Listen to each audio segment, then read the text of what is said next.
हाँ जी, good morning. Continue करते हैं हमारी क्वेश्चन बैंक की डिस्कशन। और आज हमारा चैप्टर है correlation.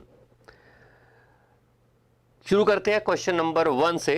Bivariate data are the data collected for two variable at a same point of time. दो वेरिएबल के बारे में जब आप डाटा कलेक्ट करोगे तो उसको हम बाइवेरिएट डाटा बोलेंगे। टाइम आपका सेम रहता है, ठीक है।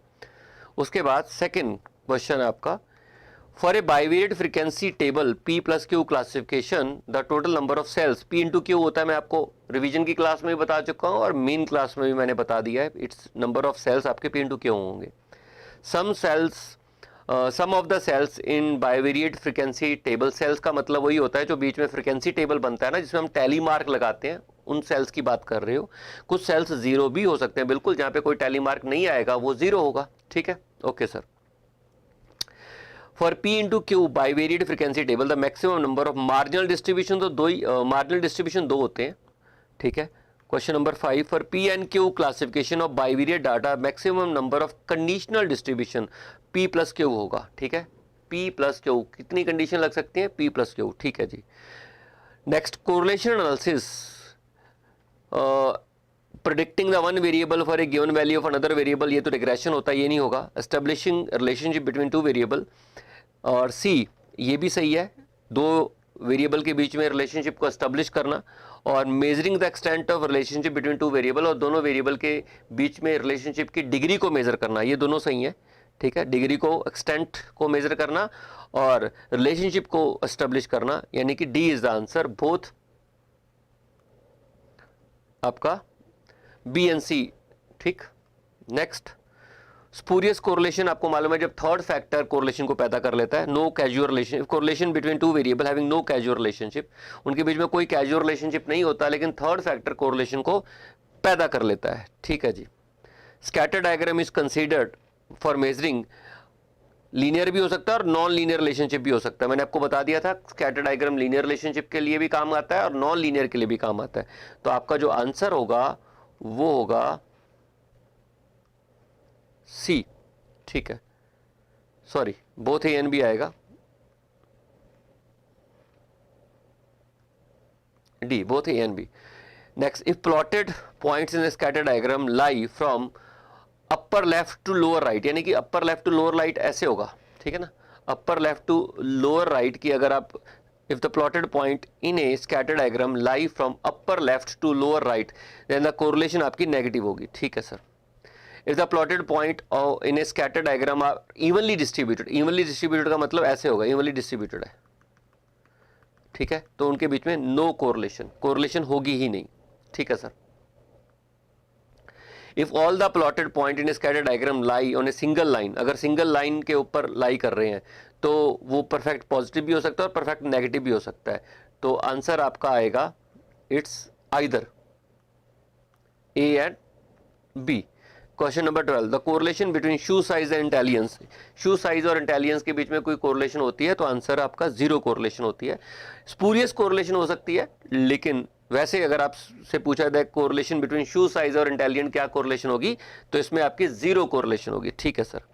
Question number 13, the correlation between speed of automobile, automobile की स्पीड और distance travelled by it after applying the brake, मेरे ख्याल से पॉजिटिव कोरिलेशन होनी चाहिए, बट आपकी बुक में नेगेटिव बोला गया। इसका मतलब ये है, मेरे को ऐसा लगता है कि जब आपका बाइक आप ड्राइव करते हो और ब्रेक लगाते हो, तो ब्रेक लगाने के बाद बाइक कितनी दूर तक ट्रैवल करता है, स्किड करता है। ट्रैवल तभी करेगा ना अगर आपकी स्पीड तेज होगी, और अगर आपने ब्रेक अप्लाई की तो वो थोड़ी देर के लिए स्किड करेगा।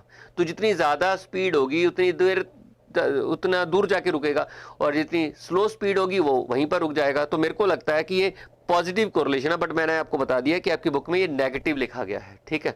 ओके सर, मैं टिक कर देता हूँ नेगेटिव को। आपकी बुक में इसका आंसर नेगेटिव दिया गया, पर मेरे ख्याल से आंसर पॉजिटिव आना चाहिए, ठीक है। Scatter diagram help us to find the correlation of correlation, find the nature of correlation, हाँ, नेचर पता करने में मदद करता है। Compute the extent, extent scatter diagram में आप मैग्नीट्यूड नहीं, डिग्री नहीं मेजर कर पाते, एक्सटेंट नहीं मेजर कर पाते, तो मैथमेटिकल रिलेशनशिप आप नहीं निकाल पाओगे। सिर्फ आप नेचर पता कर सकते हो। नेचर का मतलब होता है पॉजिटिव, नेगेटिव या नो कोरिलेशन, इसके बारे में आपको आइडिया लग जाएगा, ठीक है sir. Next, Pearson correlation coefficient is used for finding correlation for linear relationship only. B answer, ठीक है sir. Question number 16, product movement correlation coefficient is considered for finding the nature भी पता लग जाएगा और अमाउंट ऑफ कोरिलेशन भी पता चल जाएगा, बोथ ए एंड बी आएगा। प्रोडक्ट मूवमेंट क्या होता है? प्रोडक्ट मूवमेंट कोरिलेशन जो होती है वो कार्ल पियर्सन का मेथड ही तो है। तो कार्ल पियर्सन और मेथड दोनों काम करता है, आपको नेचर भी बता देता है, पॉजिटिव नेगेटिव कोरिलेशन भी बता देता है और आपको डिग्री भी बता देता है। अमाउंट ऑफ कोरिलेशन, कोवेरियंस में तो अमाउंट बता देता है और अगर आप Karl Pearson coefficient of correlation की बात करते हो तो वहां डिग्री बता देगा। ठीक है, बोथ ए एंड बी। ठीक है sir. Next question number 17, if the value of correlation coefficient is positive, अगर कोरिलेशन कोएफिशिएंट पॉजिटिव है, the point on scatter diagram tend to closer, अगर if the value of correlation coefficient is positive तो diagram ऐसा बनना चाहिए। ठीक है, तो from lower left corner to upper right corner, ये आएगा, ये आंसर आएगा। ठीक है जी। Next question number 18, product movement correlation coefficient में be defined as the ratio of the product of standard deviation of the two variable to the covariance, गलत है। Covariance between the variable to the product of variance, ये भी गलत है। C answer है। Covariance को जब उनके स्टैंडर्ड डेविएशन के प्रोडक्ट से डिवाइड करते हो तो आपके पास Karl Pearson coefficient of correlation आ जाता है। ठीक है, the covariance between two variable, वो कुछ भी हो सकता है, आइदर पॉजिटिव भी हो सकता है, नेगेटिव भी हो सकता है, जीरो भी हो सकता है। माइनस इन्फिनिटी से लेके प्लस इन्फिनिटी के बीच में कोई भी वैल्यू हो सकती है, पॉजिटिव भी हो सकती है, नेगेटिव भी हो सकती है और जीरो भी हो सकता है, कुछ भी हो सकता है। ठीक है जी, okay sir. In case of correlation coefficient between two variable is 1 है, द रिलेशन स्ट्रेट लाइन है। ठीक है, और बी पॉजिटिव होगा, मैं आपको बता चुका हूं ये होगा, तो नहीं, इसका आंसर आपको लिखना पड़ेगा ये B1, इसका आंसर बी करना पड़ेगा। ये आपका पॉजिटिव कोरिलेशन तभी होगी, आपको याद है मैंने आपको समरी में भी ये बात बताई थी, y is equal to A plus B X, और डिटेल में जो हमने क्लास में डिस्कशन की थी उसमें मैंने बताया था y is equal to A plus B X एक स्ट्रेट लाइन की लाइन है और ये पॉजिटिव होगा अगर b पॉजिटिव होगा, ये लाइन पॉजिटिव स्लोप होगी तो b पॉजिटिव होगा, अगर ये b नेगेटिव हो गया तो स्लोप नेगेटिव हो जाएगी। तो इसलिए मैंने यहाँ पर ये वाला टिक किया है कि b का 0 से ज़्यादा होना ज़रूरी है, तभी कोरिलेशन +1 आ जाएगी, अदरवाइज -1 भी हो सकती है। ओके जी। Question number 21, for finding correlation between two attribute, ये तो पता ही है, स्पीरमैन रैंक कोरिलेशन, एट्रीब्यूट के बीच में हमारे पास हमेशा रैंक कोरिलेशन आएगा। Next, for finding the degree of agreement between beauty, about beauty, sorry not between beauty, for finding the degree of agreement between about beauty between two जजेस in a beauty contest, we have again rank correlation. जहां पर भी जजेस की बात होगी, जहां पर भी एट्रीब्यूट्स की बात होगी तो rank correlation. If there is a perfect disagreement between the marks, -1 है। ठीक है, perfect disagreement between the marks in geography and statistics, then what would be the value of rank correlation coefficient, निकालने की जरूरत ही नहीं है, -1।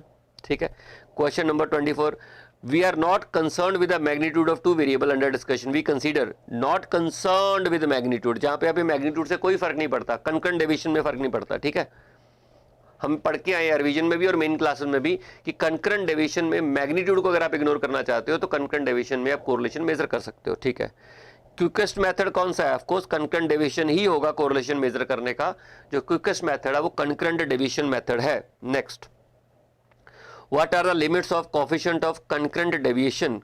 Coefficient of यही आएगा between, ये डी आंसर है। लिमिट्स वही -1 और +1 के बीच में इंक्लूसिव होगा, -1 भी बीच में काउंट करना और +1 भी बीच में काउंट करना, उसके बीच में कोफिशिएंट है, वो बेसिकली रिलेटिव मेजर है, तो इसलिए वही आएगा -1 और +1 जिसमें दोनों को इंक्लूड करना है। ठीक है sir. If the coefficient of correlation between two variable is 0.9, then coefficient of determination, square कर दो 0.9 का 0.81। ठीक है sir. If the coefficient of correlation between two variable is 0.7, then percentage of variation unaccounted, unaccounted मतलब coefficient of non determination measure करना है, तो ये इसका स्क्वायर करोगे तो 0.49 आएगा, 1 में से 0.49 माइनस करोगे तो 51% हो जाएगा। देखो आपका कोरिलेशन 49% है, सॉरी 0.7% है, 7% का मतलब कोफिशिएंट ऑफ डिटर्मिनेशन आपका 49% आ जाएगा। ठीक है, 7.7 का स्क्वायर करोगे तो 49% आ जाएगा। इसका मतलब 49% आप दूसरे वेरिएबल पे डिपेंडेंट हो, इंडिपेंडेंट कितने हो? 51%। तो वेरिएशन अनअकाउंटेड फॉर पूछ रहा है, यानी कि कोफिशिएंट ऑफ नॉन डिटर्मिनेशन पूछ रहा है। ठीक है, 51% है। कोवेरियंस एक्स एंड वाई 15 है, what restriction should be put for standard deviation of x and Y. देखो अगर किसी डाटे का कोवेरियंस 15 है तो कोवेरियंस को स्टैंडर्ड डेविएशन ऑफ एक्स और स्टैंडर्ड डेविएशन ऑफ वाई से डिवाइड करके कोरिलेशन आता है। तो किसी हालत में भी, ठीक है, अगर आप कोवेरियंस को उसके स्टैंडर्ड डेविएशन से डिवाइड करोगे तो कोरिलेशन आएगा। तो किसी हालत में भी ये 15 से नीचे नहीं होगा। Standard deviation of x and standard deviation of Y दोनों को मल्टीप्लाई करके 15 से नीचे आ गया तो R1 से बढ़ जाएगा, जो कि पॉसिबल नहीं। किसी हालत में भी ये 15 से नीचे नहीं होगा। The product of standard deviation should not be less than 15। ठीक है, ये चीज़ आपको, हाँ 15 हो सकता है क्योंकि कोरिलेशन 1 हो सकती है, लेकिन लेस देन 15 नहीं हो सकता। ठीक है sir. The covariance between two variable आपका 20 है। ठीक है, कोवेरियंस आपका होता है, और फिर स्टैंडर्ड डेविएशन ऑफ एक्स और स्टैंडर्ड डेविएशन ऑफ वाई, तो कोवेरियंस कहते हैं 20 है, बिल्कुल। The variance of one of the variable is 16 variance, मतलब स्टैंडर्ड डेविएशन का स्क्वायर होता है, तो स्टैंडर्ड डेविएशन हो गया 4। What would be the variance of another variable, दूसरा वेरिएबल का स्टैंडर्ड डेविएशन मैक्सिमम 5 आ सकता है, मिनिमम 5 आएगा। ठीक है, क्योंकि 20 से तो ऊपर ज़्यादा वैल्यू होनी चाहिए, 20 से नीचे तो आ ही नहीं सकता, तो मिनिमम 5 तो चाहिए ही चाहिए।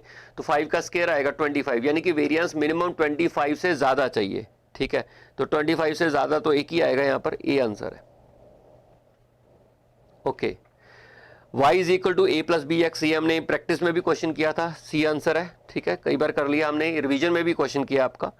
Question number 32, if u is equal to 5x is equal to 6, और ये भी मैंने आपको क्वेश्चन करा दिया था, ये आंसर आपका माइनस में आएगा, आई थिंक 0.5, ये बी आंसर आएगा। ये सेम क्वेश्चन हमने प्रैक्टिस में कर लिया है।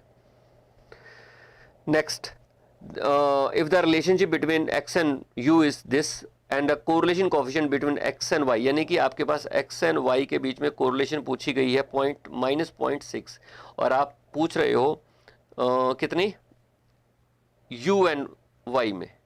तो अब देखो इसको, अगर आप देखो u जो है उसमें क्या चेंज हो रहा है, -3x upon 4 -7 upon 4।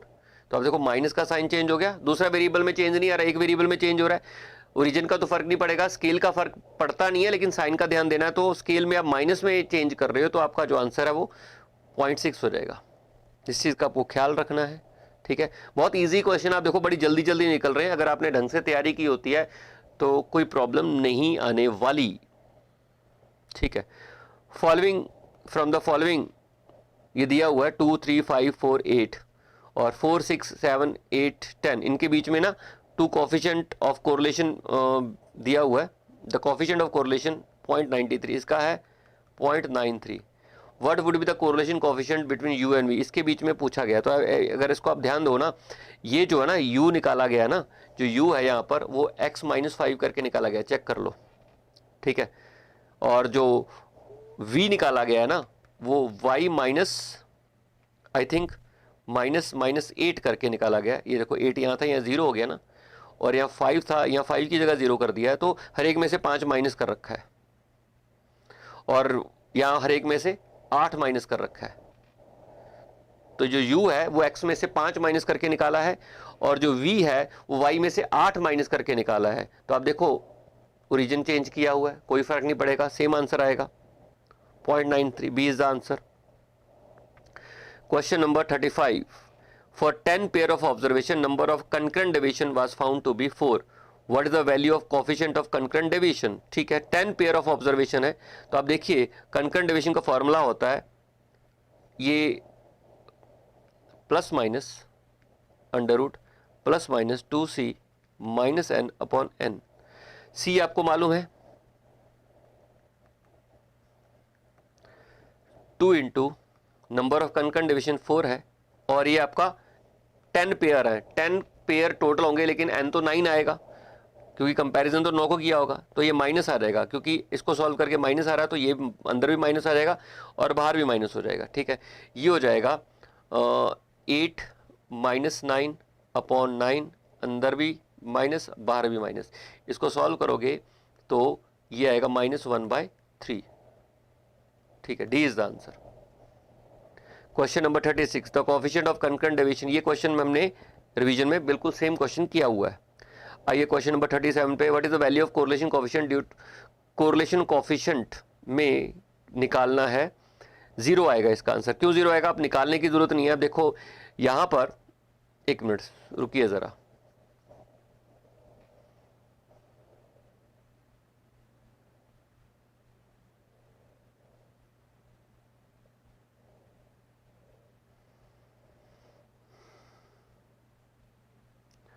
Zero correlation. आप देखो ये वेरिएबल माइनस से प्लस की तरफ मूव हो रहा है, ठीक है, और ये वेरिएबल पहले प्लस था, फिर नीचे आया, फिर प्लस की तरफ मूव चला गया। तो अब नॉन लीनियर ये कोरिलेशन बन ही नहीं रहा। एक वेरिएबल तो सीधा क्या हो रहा है, माइनस से प्लस की तरफ बढ़ता जा रहा है, पहले माइनस था, फिर -5 4 3 2 1 0 1 2 3 बढ़ रहा है, एक वेरिएबल तो बढ़ रहा है। दूसरा वेरिएबल पहले फॉल कर रहा है, फिर से राइज कर रहा है। पहला फॉल कर रहा है 27 18 11 6 3 2, पहले फॉल कर गया, फिर राइज कर गया, ठीक है। तो कर्व वाली कोरिलेशन आ गई ना, वो कर्व वाली, ऐसे ऐसे आपको डायग्राम याद हो, ऐसे वाला कोरिलेशन आ गया। एक वेरिएबल तो बढ़ रहा है, वो तो बढ़ता ही जा रहा है, दूसरा वेरिएबल पहले फॉल कर रहा है, फिर बाद में राइज कर रहा है।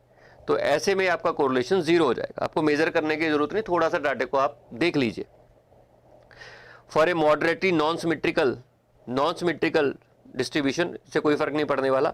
Probable error of standard deviation in divide by 3 गलत है, ये होता है probable error is equal to 0.6745 into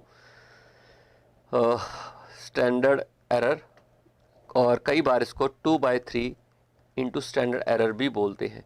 तो ये आपका गलत है, ठीक है, डिवाइड बाय 3 नहीं है। अगर आप 2/3 किया होता तो सही होता, ठीक। ओके जी, इसको आप खुद कर लेना प्लीज, मैं नहीं करवाने वाला। ये तो वैल्यूज आप पेपर में भी आप ऐसे क्वेश्चन को छोड़ोगे तो ज़्यादा बेटर रहेगा। ये करेक्ट इनकरेक्ट का क्वेश्चन है, आपको दिया गया डाटा और बाद में एक गलती पकड़ ली है, इसको आपको करेक्ट करना है। इसको प्लीज़ ऐसे क्वेश्चन को आप फॉर द टाइमिंग छोड़ दीजिए, क्योंकि ये आपका बहुत टाइम खा जाएंगे। आपने ये क्वेश्चन एग्जाम में नहीं करने हैं, एंड तक नहीं करने। एंड में अगर आप बहुत स्पेयर टाइम हो गया तो आपको इसको सॉल्व कर लेना है। इसका फॉर्मूला आपको कोरिलेशन का आना चाहिए। ये सिंपल वो एक्चुअल डाटे वाला फॉर्मूला लगा है, और आपको कुछ ऑब्जर्वेशन गलत ले ली थी, उनको हटा के ठीक करनी है। तो इसमें बहुत कम से कम आपके 5-7 मिनट ये खा जाएगा क्वेश्चन। तो मैं ना तो यहाँ पर डिस्कस कर रहा हूँ, और मैं आपको रिकमेंड कर रहा हूँ पेपर में भी आप इस क्वेश्चन को मत कीजिए, ठीक है। For 2 variable X and Y, ये क्वेश्चन ना गलत है, इस क्वेश्चन को काट दीजिए, क्वेश्चन में मिस्टेक है। नेक्स्ट है question number 41, 8 contestant in A musical contest were ranked by 2 जजेस। उनकी रैंकिंग दे दी है, तो 5 6 2, ये आप खुद को कैलकुलेट कर लीजिए। कैलकुलेट करनी है, रैंक कोरिलेशन कैलकुलेट करनी है। रैंक्स ऑलरेडी गिवन है, तो आपको माइनस करके डी स्केयर आ जाएगा, डी आएगा, फिर उसका स्केयर करके फॉर्मूला लगा दीजिए, आप कर लोगे इस क्वेश्चन को, ठीक है। What is the coefficient of concurrent deviation, ये भी आप कर लोगे। कंकरेंट डेविएशन आपको मेजर करनी है, आपको आता है कंकरेंट डेविएशन मेजर करना, ये भी आप खुद करोगे, मैंने नहीं करवाना इसको। For the following data coefficient of rank correlation 1 2 3 4 5 2 3 1 5 4, इसको भी आपको देखना है, खुद करना होगा, प्लीज़ मेजर कर लोगे इसको भी। रैंक कोरिलेशन के क्वेश्चन इजी होते हैं, सिंपल रैंक्स गिवन है, माइनस करके डी निकाल लीजिए, डी का स्केयर कर लीजिए, फिर फार्मूला पुट कर लीजिए, ठीक है। तो बहुत इजी है। यहाँ पे डिफरेंस ले लीजिए, देखो 1 आ गया, यहाँ पर भी 1 आ गया, और यहाँ पर 2 आ गया, डिफरेंस यहाँ पर 1 आ गया, यहाँ पर 1 आ गया, स्केयर कर लीजिए इसका, तो 1 का स्केयर 1 आएगा, 1 आएगा, 4 आ जाएगा, ये 1 आएगा, ये 1 आ जाएगा, तो 4 5 6 7 8, तो डी स्केयर आपका 8 आ गया। तो बाकी फार्मूला आपको आता ही है, सॉल्व कर लीजिए, ठीक है। In rank correlation association need not be linear, rank correlation में लीनियर हो भी और ना भी हो एक ही बात है, चलेगा, ट्रू है, ठीक है, दोनों काम करेंगे। उसके बाद हाँ, the coefficient of rank correlation of mark obtained by 10 student in English and economics, ये आर के दे दिया, रैंक कोरिलेशन 0.5 दिया हुआ है। It was later discovered that difference in rank in 2 subject obtained by 1 student was wrongly taken as 3 instead of 7। तो आप उन्होंने 3 ले, तो डी स्केयर निकाल लीजिए, है ना, डी स्केयर निकाल लीजिए। आपको मालूम है आर के होता है 1 - 6 sigma D square upon n cube minus n, ठीक है। ये आपको पास 0.5 पता है, 1 - 6 सिग्मा डी स्केयर, n आपके पास 10 है, तो ये 990 हो जाएगा। इसको सॉल्व कर लिए, डी स्क्वायर निकल जाएगा आपका। जब आप डी स्क्वायर निकालोगे तो उसमें डी स्क्वायर में से ये 3 का स्क्वायर माइनस कर दीजिए और 7 का स्क्वायर ऐड कर दीजिए और आपके पास नया डी स्क्वायर आ जाएगा। फिर उसको दोबारा फॉर्मूले पुट करके सॉल्व कर लीजिए। मैं दोबारा बता रहा हूँ, ये आपको गिवन है। उन्होंने गलती कर दी है कि कहते 2 रैंक्स का जो डिफरेंस था वो गलत ले लिया है। It was later discovered that difference in ranks in 2 subjects obtained by 1 student was wrongly taken as 3। Ranks का डिफरेंस 3 ले लिया, लेना चाहिए था 7। तो करना क्या होगा आपको, देखिए रैंक कोरिलेशन का फॉर्मूला ये होता है, आर के गिवन है 1 - 6 सिग्मा डी स्क्वायर। तो डी स्क्वायर में गलती होगी है, तो पहले आप डी स्क्वायर निकाल लीजिए। एन क्यू माइनस एन की वैल्यू पता है आपको, रैंक कोरिलेशन की वैल्यू पता है, तो आप डी स्क्वायर निकाल लीजिए। डी स्क्वायर गलत वाला डी स्क्वायर आएगा, उसमें आप 3 स्क्वायर को माइनस कर दीजिए और 7 स्क्वायर को आप ऐड कर दीजिए, तो आपके पास नया डी स्क्वायर आएगा। फिर उसको फॉर्मूला पुट करके सॉल्व कर लीजिए, ठीक है, हो जाएगा।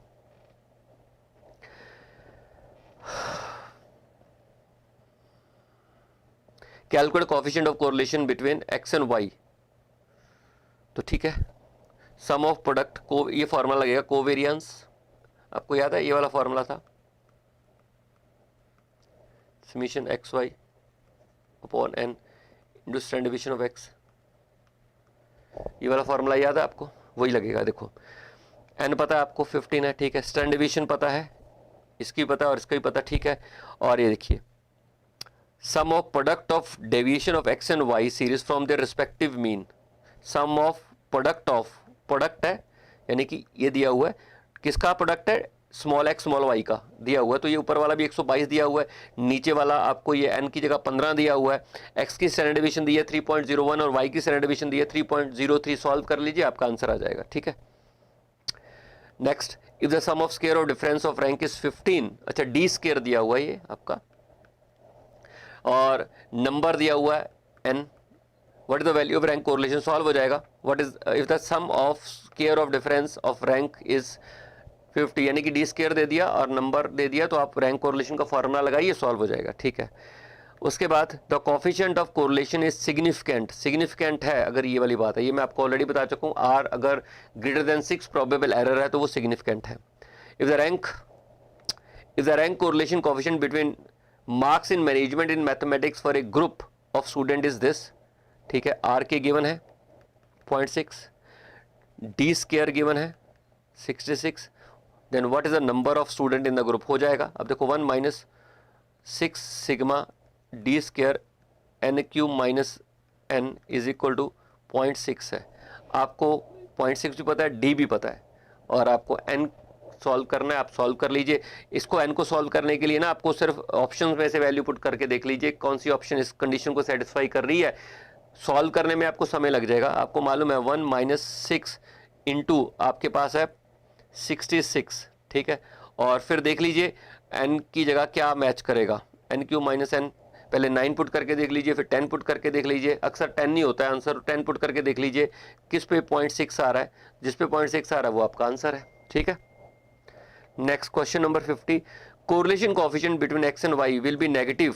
Okay, correlation coefficient between x and Y, जब एक वेरिएबल बढ़ रहा होगा दूसरा वेरिएबल कम हो रहा होगा, ठीक है, बी आंसर।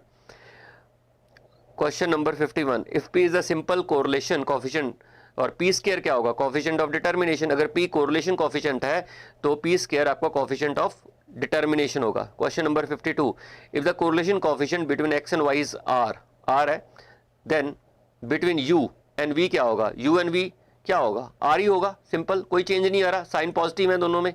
इसमें भी आप देखिए स्केल चेंज हो रहा है लेकिन साइन पॉजिटिव है, इसमें भी आप स्केल चेंज हो रहा है साइन पॉजिटिव है, तो आर ही आएगा। If the sum of product of deviation of x and Y series from their mean is 0, then coefficient of correlation will be 0। Clear है।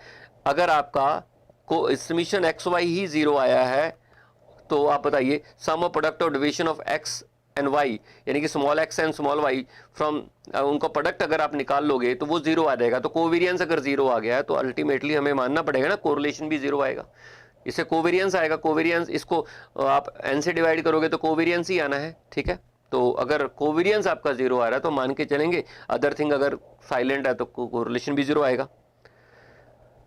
ये निकाल लोगे आप। The rank of 5 participants given by 2 जजेस, 5 4 3 2 1 1 2 3 4 5, अपोजिट है, बिल्कुल -1 आएगा, निकालने की जरूरत ही नहीं है। ये देखो जज 1 ने दिया 1, बिल्कुल अपोजिट रैंक्स दिए हैं, तो इसका मतलब दोनों के बीच में नेगेटिव कोरिलेशन है।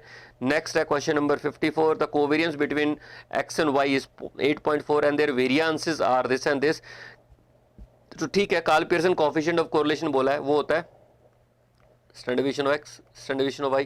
कोवेरियंस आपको दिया हुआ है 8.4, ये 5 आ गया, वेरिएंस है ना, वेरिएंस स्टैंडर्ड डेविएशन का स्क्वायर होता है, तो 5 आ गया और ये 6 आ गया। ठीक है, हो गया। Next question number 56, 3 competitor in a context are ranked by 2 जजेस इन द ऑर्डर 1 2 3 एंड 2 3 1, ठीक है, respectively. Calculate Spearman rank correlation, अब निकाल लीजिए, हो जाएगा। आपको रैंक दे दिए, रैंक का डिफरेंस लेके आप डी निकाल लीजिए, उसका स्क्वायर कर लीजिए और फॉर्मूला में पुट कर लीजिए। एन आपको मालूम ही है 3 है। ठीक है, question number 57, the coefficient of correlation between two variable x and y is 0.28, their covariance is 7.6, if the variance of x is 9, the standard deviation of y। Okay, ये देखिए r जो होता है वो कोवेरिएंस होता है, ये है ना, आपको r दिया हुआ है 0.28, कोवेरिएंस दे दिया 7.6, if the variance of x is 9, यानी कि स्टैंडर्ड डेविएशन 3 हो गया, तो स्टैंडर्ड डेविएशन y का आ जाएगा इसको सॉल्व करके। और आपको स्टैंडर्ड डेविएशन y का पूछा हुआ है, सॉल्व कर लो, हो जाएगा। Question number 58, 2 variable x and y are related according to this. अब बताइए x एंड y कैसे है। अब देखिए अगर आप x करते हो तो ये हो जाएगा x is equal to 7 minus 3/4y, तो b माइनस में चला गया, चेक कर लीजिए, ये आपको लीनियर इक्वेशन बन गई ना, x is equal to 7 minus 3 4y, तो b माइनस में चला गया। जब b माइनस में चला गया तो नेगेटिव कोरिलेशन है। अब y को इधर करके भी आप ऐसे भी कर सकते थे, y is equal to 7 minus 4x upon, ये भी 3 आएगा, यहाँ पर भी 3 आएगा, सॉरी यहाँ पर भी 4 आएगा और यहाँ पर भी 4 आएगा, सॉरी 3 आएगा। तो आप देखिए यहाँ पर ये तो a हो गया और b माइनस में चला गया, तो यहाँ से भी आपको पता चलता है कि नेगेटिव कोरिलेशन है। Price and demand example negative correlation का है। प्राइस एंड डिमांड में आपको मालूम है नेगेटिव कोरिलेशन होती है। Question number 60, when each individual get the exactly opposite rank by 2 जजेस, बिल्कुल अपोजिट रैंक मिल रहे हैं, तो आप बताइए rank correlation will B -1। Question number 61, when the correlation coefficient r is equal to 1, all the points on scatter diagram +1 है, left से right की तरफ जाएगा, ये आंसर है, +1 है तो स्ट्रेट लाइन बनेगी लोअर लेफ्ट से अपर राइट की तरफ। ठीक है,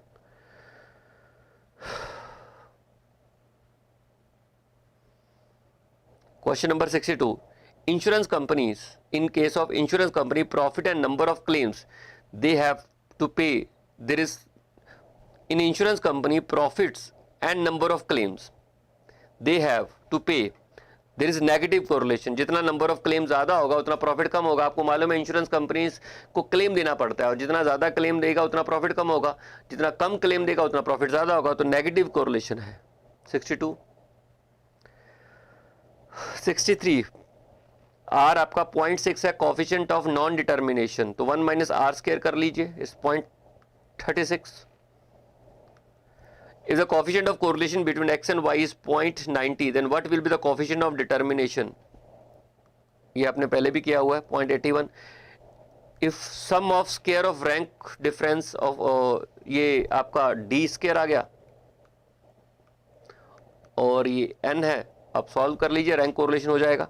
next, correlation coefficient between temperature and power consumption, जितना ज्यादा टेम्परेचर चाहिए उतनी पावर ज्यादा लगेगी, तो पॉजिटिव कोरिलेशन है। Correlation between temperature and power consumption, जितना ज्यादा आपको टेम्परेचर जनरेट करना है उतनी पावर ज्यादा लगेगी, तो पॉजिटिव कोरिलेशन होगा। ठीक है सर।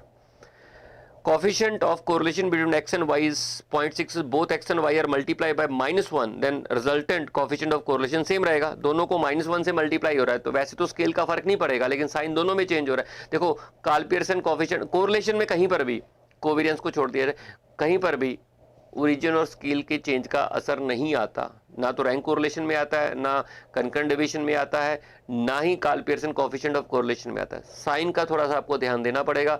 अगर साइन से मल्टीप्लाई या डिवाइड हो रहा है, अगर दोनों नेगेटिव साइन से हो रहे हैं फिर तो सेम रहेगा। अगर एक नेगेटिव साइन से मल्टीप्लाई या डिवाइड हो रहा है तो इसका मतलब वहां पर साइन चेंज हो जाएगा। ठीक है, यहाँ पर दोनों को -1 से मल्टीप्लाई किया तो आपका साइन चेंज नहीं होगा, आंसर सेम आएगा। ठीक है, if the relationship between two variable x and y is given by this, then the value of correlation coefficient between x and y, देखो ये स्ट्रेट लाइन है, ये -1 आएगा। ठीक है, आप इक्वेशन को करके देख लीजिए, x is equal to -3y -4 और ये 2 आ जाएगा, 2 आ जाएगा, तो b आपके पास नेगेटिव आ गया। और b अगर आपके पास नेगेटिव आ गया तो कोरिलेशन, स्ट्रेट लाइन है ना, सीधी लाइन है, या तो ये नेगेटिव होगा कोरिलेशन या पॉजिटिव होगा। तो आप देखिए b यहाँ पर माइनस में चला गया, तो b माइनस में चला गया तो कोरिलेशन जो होगा आपका नेगेटिव हो जाएगा।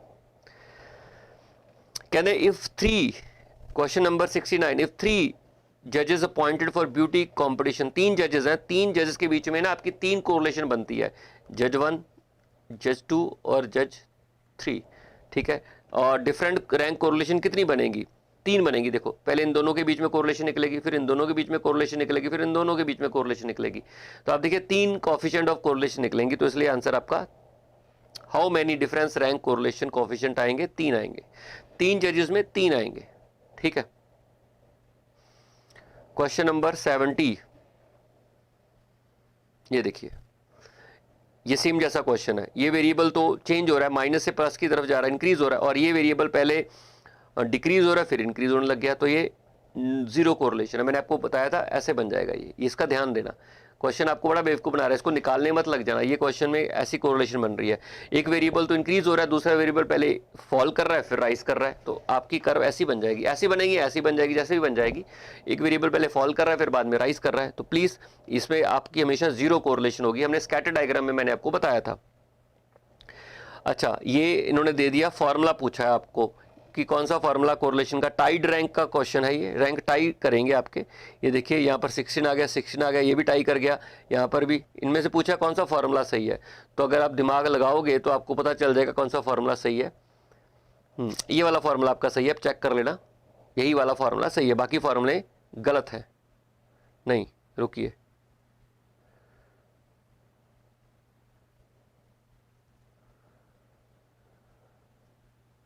एम क्यूब, हाँ ठीक है, यही वाला फार्मूला सही है। ये एम बाहर निकाल रखा, मल्टीप्लाई करोगे तो एम क्यूब बन जाएगा, एम क्यूब माइनस एम हो जाएगा, बिल्कुल यही वाला सही है, ये आप निकाल लोगे।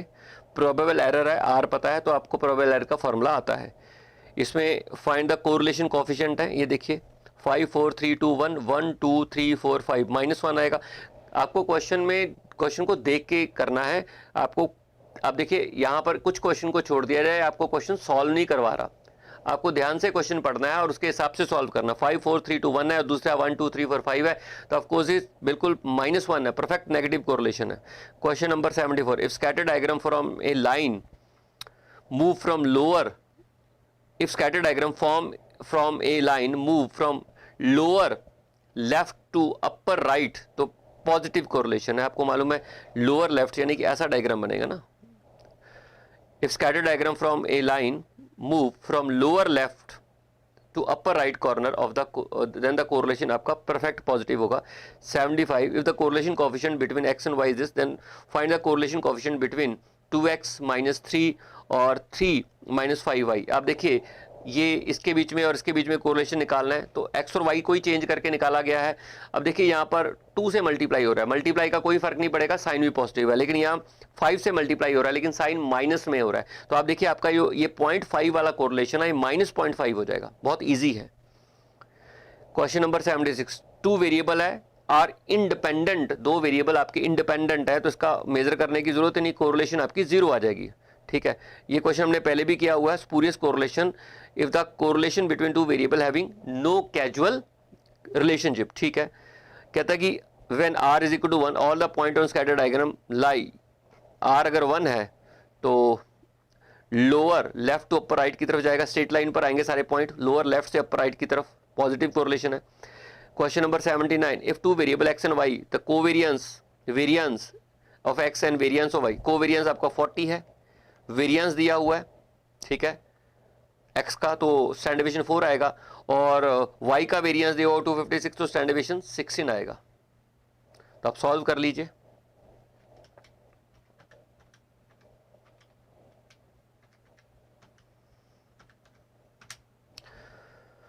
B is the answer. Question number 80, the coefficient of correlation between two variable.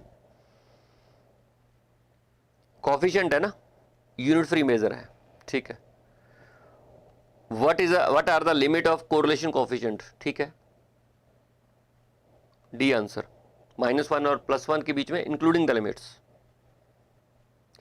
ये आप कैलकुलेट करोगे, चेक कर लीजिए एक बार। दोनों वेरिएबल राइज कर रहे हैं तो आपको निकालना ही पड़ेगा।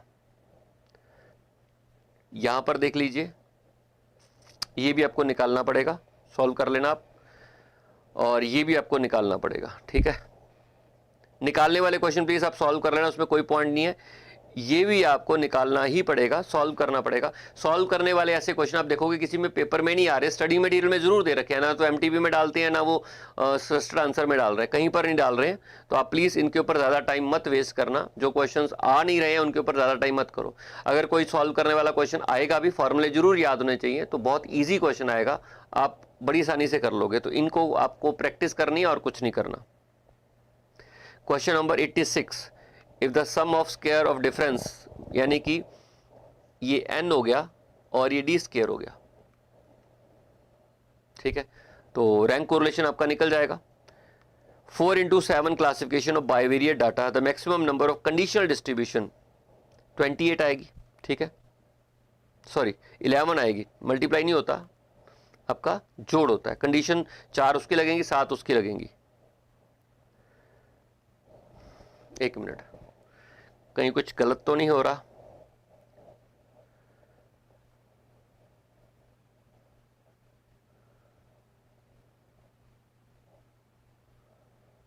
हाँ जी 11 आएंगी। आपकी बुक में आंसर ये लिखा गया है, बट मेरे ख्याल से 11 आएगा, वो गलत है।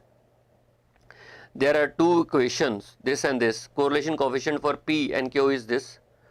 तो find the correlation coefficient of M and N। देखिए साइन जो चेंज हो रहे हैं दोनों के नेगेटिव हो रहे हैं, तो आंसर सेम आ जाएगा। देखो ये देखो, आपका M and N है, M is equal to -3P